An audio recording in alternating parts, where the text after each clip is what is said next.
What's up, guys? I know it's been a while since I've dropped a new video, and that would be because I am taking a break from making content on YouTube so that I can spend more time with my family. And I can do YouTube videos whenever I want, but my kids are only going to be this young once, and I want to make sure that I'm prioritizing my family as the most important ministry that God's blessed me with. That being said, I was not planning on making this video, but when someone who I've previously debated continues to make incredibly false claims about traditional Christianity, that seems to inspire me to call that out. And I recently listened to a discussion between Mormon apologist Hayden Carroll and Protestant pastor Greg Sukert. While it was a really good discussion, there were definitely some big things that Hayden said that were just demonstrably wrong from a historical perspective. I don't know if any of you remember, but about a year ago, both Jacob and Hayden were constantly stating that the God of Protestantism is actually the God of Aristotle. Don't compare the creedal Christian God, the triune God, to the God of Aristotle, and it's the same God. I would say God is the uncaused first cause who created absolutely everything. Yeah, that's Aristotle. That's Aristotle's God.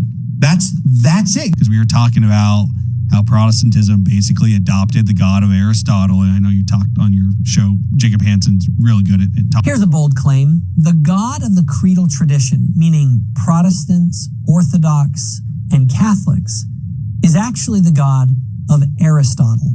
Then Michael Jones from Inspiring Philosophy made a response video to this claim, demonstrating how incredibly fallacious it is. And immediately after that, both Hayden and Jacob were very quick to tweak their accusation and start claiming that Protestants adopted the theological concepts of Neoplatonism. And in this recent discussion, Hayden confidently stated some similar ideas as if they are facts, when in reality, a number of things he said were just flat out wrong.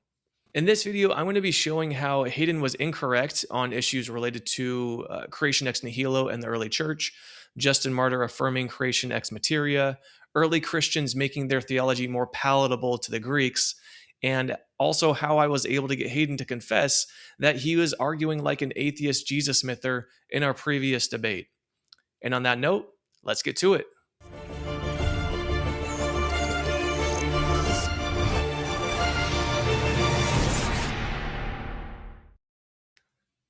So the first thing I'm going to address is related to creation ex nihilo, because in this recent debate between Hayden and Greg, Hayden claimed that this belief of God creating everything out of nothing arose in the early church around the 3rd or 4th century and was potentially something that the early Christians adopted from Greek thought. Now, anyone who's done any research on this would know that Aristotle, Plato, and virtually every Greek philosopher specifically rejected creation ex nihilo. So, am I really supposed to believe that the early Christians got creation ex nihilo from the Greeks, even though the Greeks rejected creation ex nihilo and affirmed creation ex materia? Now, I don't know if Hayden is just blindly parroting Jacob Hansen and Travis Anderson and relying on their research, but you really just got to do better research, dude. Next, Hayden ironically mentioned Justin Martyr and claimed that he and the earliest Christians believed in creation ex materia. Now, Hayden is correct in that scholars generally do agree that Justin Martyr did appear to believe that God created the universe from eternally pre-existing matter. No argument there. However, he also just presupposes that the early church held to creation ex materia. That's not true at all. The Shepherd of Hermas was a very popular early Christian text. It was never believed to be inspired scripture, but it was still highly thought of and commonly read in early church communities in the late 1st, mid-2nd century. And in the first chapter, it says, God who dwells in the heavens made out of nothing the things that exist. That's pretty straightforward. But I also know that the knee-jerk reaction that some Mormons might have is, well, when they say nothing, it means something different than when you say nothing, right? I can hear Hayden saying that right now. The good news is we have a number of other early Christian sources that clear this up for us. Around 180 AD, Theophilus of Antioch wrote his letter to Autolycus and is actually responding to and arguing against the heresies that are contained in Greek philosophy. And here's what he says. God made all things out of nothing, for nothing was coeval with God. For anyone who's unaware, coeval means of the same age or duration.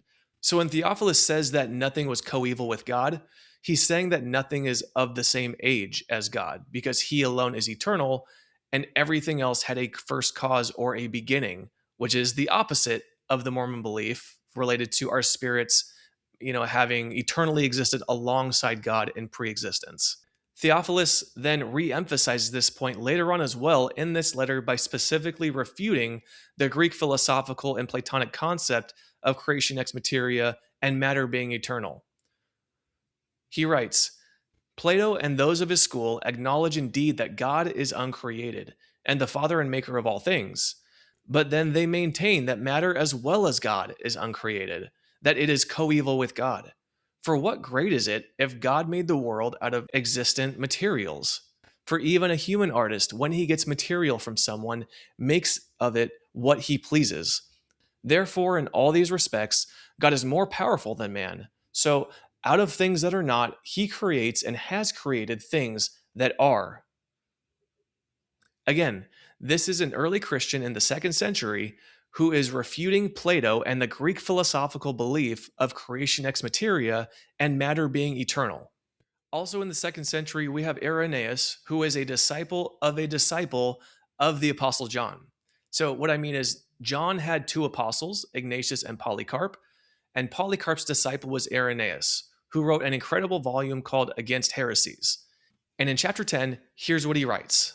While men indeed cannot make anything out of nothing, but only out of matter already existing, yet God is superior to men, that he himself called into being the substance of his creation when previously it had no existence. Irenaeus is hitting on 2 points here. The first one being the ontological gap between God and humans, how God is ontologically superior to men, implying that we are not of the same species at all. And the second point being that while humans do not have the power to create something out of nothing, God does. God is the eternal creator. He created our human bodies and our spirits out of nothing. And that's why Irenaeus also writes in chapter 34, if anyone maintains that our souls, which only began a little while ago to exist, let them learn that God alone, who is Lord over all, is without beginning and without end. Again, this is a very early Christian who was a disciple of the disciple of John, and he's clearly speaking against 3 Mormon beliefs, stating that our souls are not eternal, God alone is eternal, and God created our spirits. It's almost like these early Christians are writing directly to Mormons. We also have 2 Maccabees 7:28, which was written around 150 years before Christ, and it states, look at the heaven and the earth and see everything that is in them, and recognize that God did not make them out of things that existed. Keep in mind that the Jews at this time were surrounded by Greek philosophy, and this is just another example of how the people of God stood their ground and refuted Greek thought whenever it conflicted with their scripture and tradition. And this specific passage demonstrates that the Jews before the time of Christ held to creation ex nihilo, as did the early Christians who argued against Greek philosophy. So to any Mormon watching this, the 2 concepts of creation ex materia and matter being eternal, we factually know that these concepts were taught in Greek philosophy. And in an attempt to remain faithful to their inherited scriptures and beliefs, the Jews and Christians began to articulate more explicitly the concept of creation ex nihilo to respond and reject the dominant and heretical Greek philosophical views of creation ex materia and matter being eternal. So, to make this more applicable to you and me today, Protestants today agree with the early Judeo-Christians who rejected this part of Greek philosophy, while Mormons today agree with this part of Greek philosophy. Anyways, everything I just read was written before the 3rd century, and there are others that I could reference as well, but I'm going to leave it at that for the sake of time. But going back to Hayden's claim that this concept of creation ex nihilo crept into the church in the 3rd or 4th century and potentially came from Greek thought is just extremely ignorant to say the least. But in light of everything that I just quoted, we should still ask the question of why then did Justin Martyr believe in creation ex materia when all these other early Christians believed in creation ex nihilo, right? If you look and read through Justin's own writings, he answers this for us by stating how much he admired Greek philosophy. He was a very big fan of Platonism, He studied under a number of Greek philosophers, and he himself was a Greek philosopher before converting to Christianity.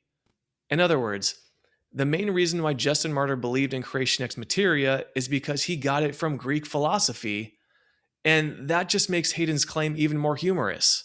Another thing that Hayden mentioned before here, and also in the 2 other times that I've debated him, is that the early Christians changed their doctrines by pulling from Greek philosophy in order to make their beliefs more palatable to the Greeks. And if we break that down, it's pretty easy to see how incoherent this statement really is. Because all throughout the Old Testament, the Jews were commanded by God over and over and over again to not make any God for themselves. God said, I am who I am.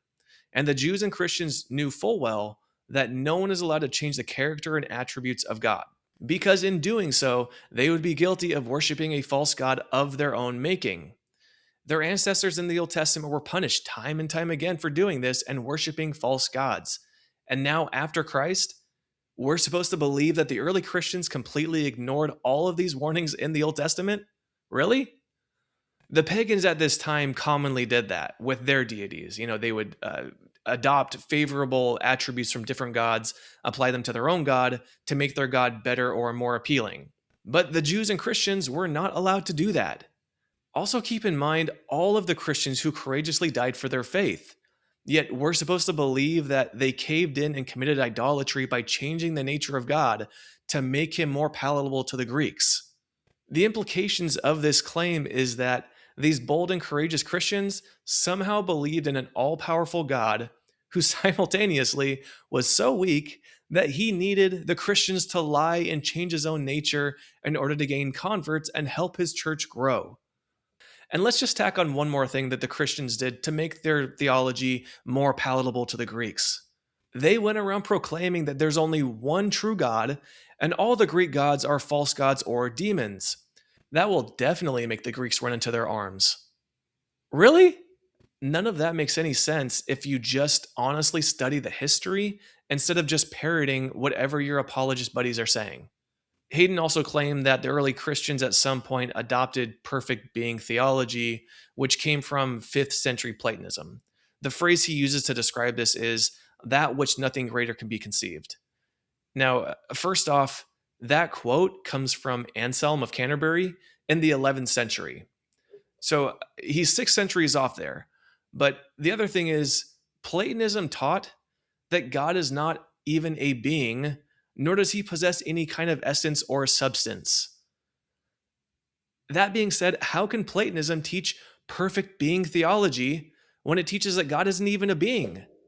The problem with all of this is that Hayden only focuses on the apparent similarities between the God of Neoplatonism and the God of traditional Christianity.